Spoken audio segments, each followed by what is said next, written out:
Hey guys, what is up? My name is Megan and welcome back to my channel, or welcome if you're new. Hope you guys are doing well and staying safe. Today we are going to be talking about my most anticipated releases in the YA genre for 2021. Now this video has been planned in advance, and as I've been collecting titles and finalizing my list, more of them have been announced, and so this is not a global list. This is my most anticipated and from the books I've heard about that have covers most of the time, and it's going to be very similar in the way it works to my adult romance version of this video, which I'll link in the cards for you guys if you haven't seen it yet and are interested.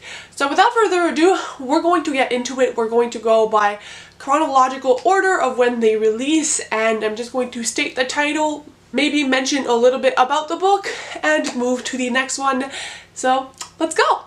The first book I want to talk about on this list is You Have a Match by Emma Lord, who is the author of Tweet Cute, which took the internet by storm when it came out in January. This one, You Have a Match, comes out on January 5th, 2021, and I'm very excited. The cover and premise of this one sound exactly up my alley, and I think I'm even more excited for this one than I was for Tweet Cute, so it's my first anticipated read. The next one we have is Happy Ever Afters by Elise Bryant. This one also comes out on January 5th.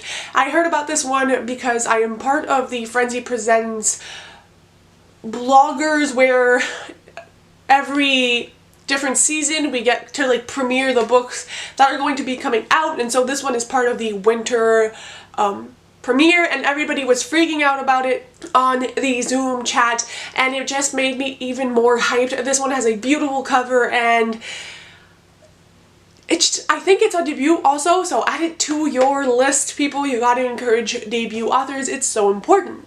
Then we have the Meet Cute Club by Rhiannon Richardson, which comes out on January 12th. I haven't heard a lot of people talk about this one, and the whole aim of me creating this list is to share books that I'm really excited about, but I feel like adding some books which have not received as much hype or that I haven't heard anyone else talk about is also important, so it's on here. I'm very excited for it. Then we have A Vow So Bold and Deadly by Bridget Kemmerer, which is the third and final book in the A Curse So Dark and Lonely series. I don't even know the name of the series, but I loved the first book. I have yet to read the second, but this one is the third and I believe final book in the series. I adored the first one. I'm not a fantasy reader, but that one just got me in the feels. It has great representation for cerebral palsy, which one of my family members had, and I think that's kind of why it tugged on my heartstrings, but it's also a Beauty and the Beast retelling, and just so many things happen. I love that book. Check out the series if you haven't already.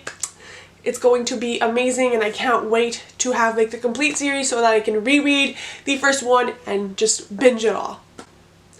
If I did not mention, that comes out on January 26th.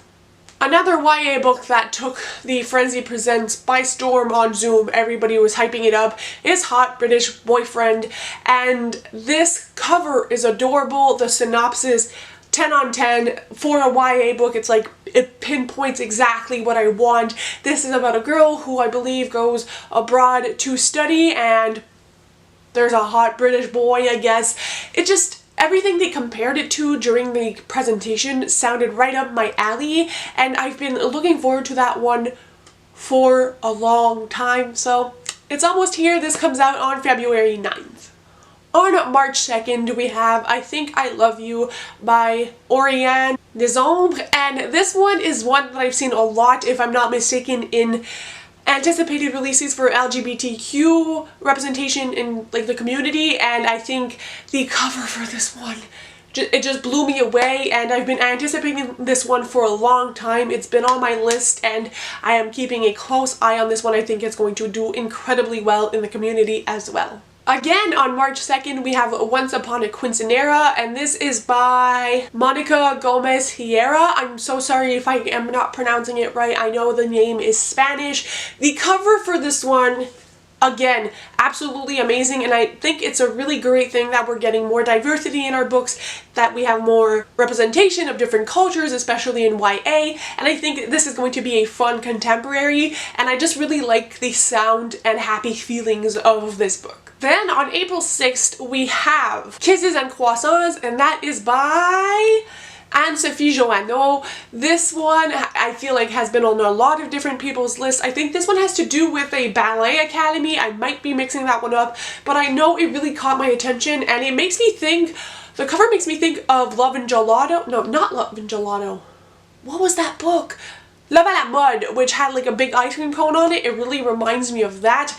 But hopefully I like it better because that other book was definitely a letdown. Then we have Zara Husseini. I really do not know, and I've tried to Google how to pronounce that last name, but Zara Husseini is here, and that is by Sabina Khan, and it comes out on April 21st. This is a book that seems to me like it has a lot of importance, and it's going to be relevant for a lot of different topics that happened in 2020 and over the years, and I just think that eye-opening, darker, not darker, but more hard-hitting YAs are always a necessity, and this one looks like it will do just that. Then on April 20th, we have What's Not to Love by Emily Weberly and Austin Seaman Broca.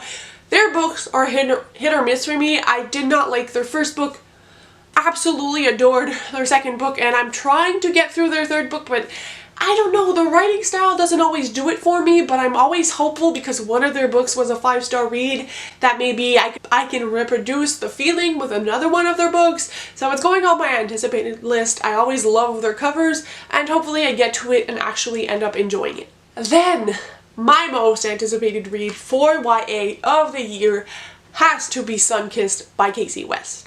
This one comes out May 4th. I love the cover. I read the chapter sampler for chapter 1. Immediately was hooked. If you are unaware, Casey West is one of my favorite authors. One of my most viewed videos on my booktube channel is me reviewing one of her books, which is my all-time favorite contemporary, or one of them. That one is Listen to Your Heart, and this book reminds me exactly of that one with the summer kind of lake beachy vibes. And I'm absolutely here for it. I have not connected with a character that much as with Kate in Listen to Your Heart, and I feel like this book has the potential to bring the same joy and comfort to my soul, and I'm just so excited, and I love the cover and the detail, like the scenery in the glasses on this cover. I'm just really pumped, and I would probably sell my soul for one ARC copy of that book.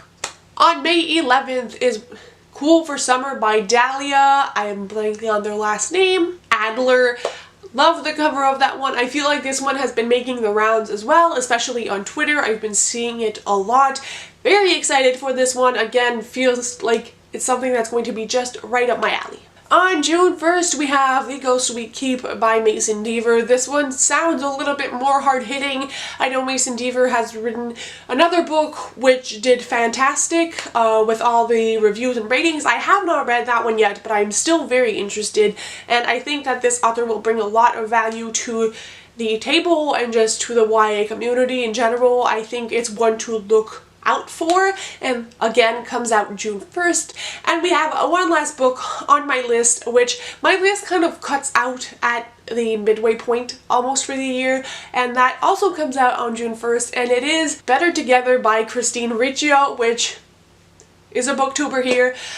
I loved Again But Better, and I feel like I'm in the unpopular opinion here. I love the twist in that book. I love the writing style, the characters, the way some topics were handled, which I thought could have been very problematic, but ended up not being problematic in my opinion. Usually I have a hard time with it. I'm not going to go into details, but I loved that book. I think I read it in a 24-hour reading vlog. I'll leave it in the cards if I can find it because my reactions were kind of funny, and I am just so incredibly excited for this one. I love the cover, and I just think if I loved her debut novel this much, there's a lot of potential here. So yes, obviously I will be making more of like quarterly videos or even monthly videos. I haven't decided talking about the releases for specific months when more books are announced because my list is not for the full 2021, but those are the books that have been announced that really have me excited for 2021.